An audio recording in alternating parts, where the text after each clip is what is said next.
Hello everyone, welcome back to the Tomato Blues Kitchen. Today we are going to recreate a classic recipe. We are talking Daba style Palak Paneer.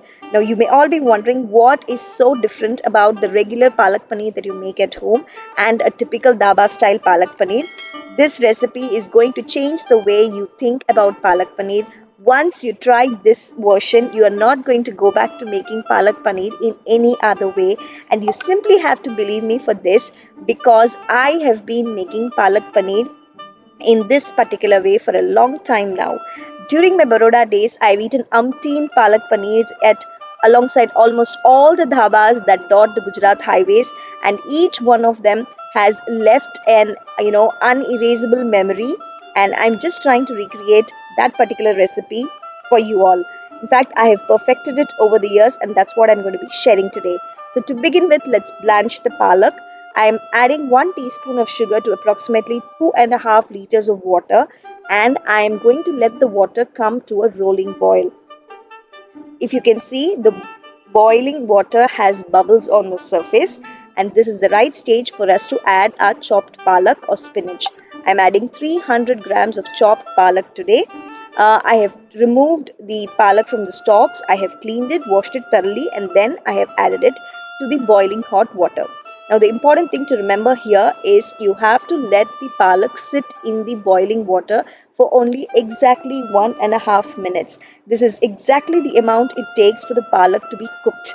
It will not be cooked completely, but it will be cooked just enough. Now, I'm going to drain the palak from the hot water, and I'm going to pour ice cold water on this drained palak to stop the cooking process. And this is how it looks once I have poured ice cold water. Now I'm going to set this aside, and then we are going to make the second step in our gravy. Now to a pan, I've added 1.5 tablespoons of butter. You can also add oil if you're very particular about the calories you consume. Now, let us allow the butter to melt. I'm telling you, the butter adds a very beautiful flavor to your palak paneer. So, do not, compromise on the butter. I would highly recommend adding butter. Now, I've added unsalted butter over here. I'm just twirling and swirling so that the butter coats the surface of the pan evenly. Now, let us add 1 teaspoon of cumin seeds, that is jeera, and let us allow the cumin to crackle. Remember, friends, I'm doing all of this on medium flame. Now that the cumin has started to crackle, let us get on to adding 1 bay leaf. Let us tear the bay leaf and let us add it. Now, again, I have seen in many Daba style recipes that bay leaf plays a very important role. To this, I'm adding 1.5 teaspoons of finely chopped ginger. And like I said, we are going to be adding 2 tablespoons of finely chopped garlic. Both the bay leaf, the garlic, and the ginger are all flavor components in your palak paneer gravy. That is your daba style palak paneer gravy. So do not compromise on the quantities mentioned over here. Now to this I'm adding 1 cup of finely chopped onions.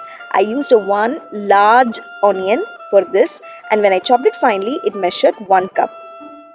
Now let us give the onions a good mix, and we are now going to cook the onions till they are soft, translucent, and a very light brown in color. You're not going to let it become golden, you're just going to let it brown a little bit.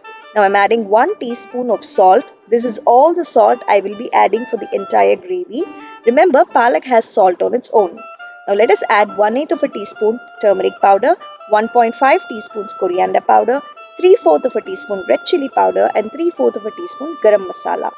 Once we add all the spice powders, let us turn the flame to the lowest possible and let us saute all the spice powders and onions together for 30 seconds.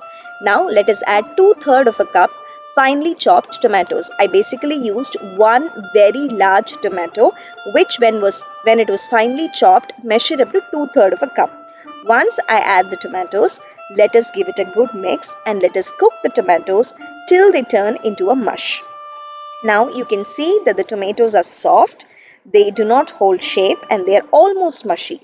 At this point, switch off the flame and add quarter cup of smoothly whisked fresh yogurt. Please remember that your yogurt must not be sour or tangy. It must be freshly set yogurt, and please whisk it and then measure 1/4 of a cup. And now comes our secret ingredient for the dhaba style palak paneer. 1/8 of a teaspoon grated nutmeg or jaifal, quarter teaspoon of cinnamon powder. Do not add more than the quantity mentioned here because these flavors are very overpowering. To this I am adding the blanched palak. Please remember I have switched off the flame now. We are just going to saute and bring this all together in the residual heat of the pan. So mix the palak along with the gravy like how I'm doing it now. We're not doing any kind of cooking. We're just, maybe let us say amalgamating the flavors together. Now I'm adding quarter cup of coriander leaves which has been finely chopped. That is, I finely chopped the coriander leaves and then I measured it and it measured up to quarter cup. Now give it a good mix. And once you have mixed all of this together, we are going to blend this to a smooth puree. I'm going to be adding about 1 cup of water to this while blending. I'm using an immersion blender to blend this today to a smooth puree. You can also let it cool, add all of this to a regular blender jar and blend it to a really smooth puree. Now, like I said, I've added approximately 1 cup of water. Please do not add more water than I have mentioned here. 1 cup is just the right amount. If you add more water, then your palak puree will be very watery and it will not taste good. So this is how it looks, our final palak and gravy based puree. See how smooth it looks, so silky and so velvety. You can see that there are absolutely no lumps and all the spices have been blended really well. Now I'm going to set this aside and we're going to the next step, which is to cook our paneer. Now to cook our paneer, I'm going to be using a cast iron pan. To this I'm adding 2 teaspoons of butter. We are going to be adding about 250 grams of cubed paneer today. I'm going to allow the butter to melt and heat up completely. I'm also going to twirl the pan once like this, making sure that the butter coats the surface of the pan very well in order to avoid the paneer sticking to the pan. Once the butter heats up, we're going to add 2 teaspoons of kasuri methi crushed. Now this is our the dhaba style ingredient. Please do not skip this step for that authentic dhaba style taste. Now I'm adding 2 teaspoons of finely chopped coriander and I'm going to be frying this on low flame and giving a quick saute for about 20 seconds. Remember, these ingredients burn very quickly, so do not crank up the flame and do not over fry or over saute. Now if you can see, the coriander leaves have wilted and the kasuri methi has also wilted. Now let us add 250 grams of cubed paneer.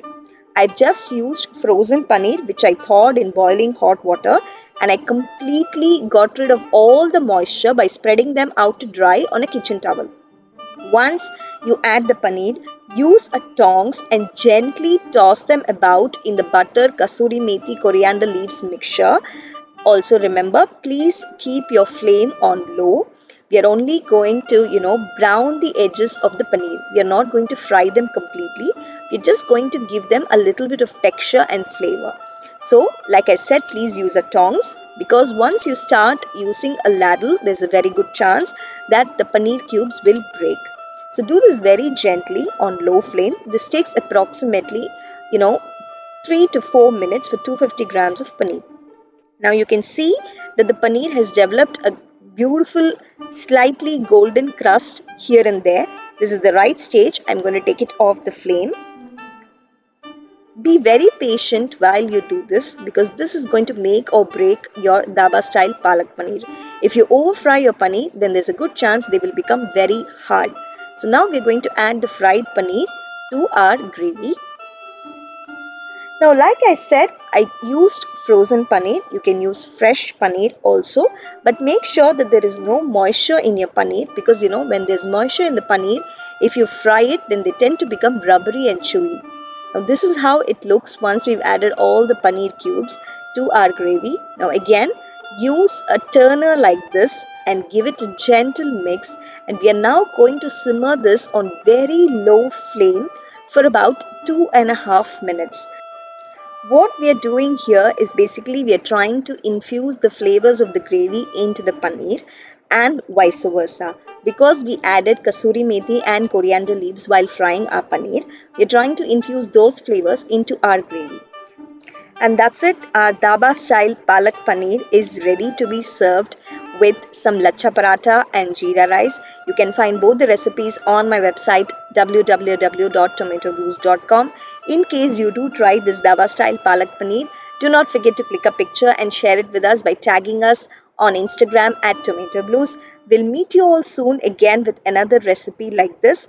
Till then, take care, stay home, stay safe, and bye bye.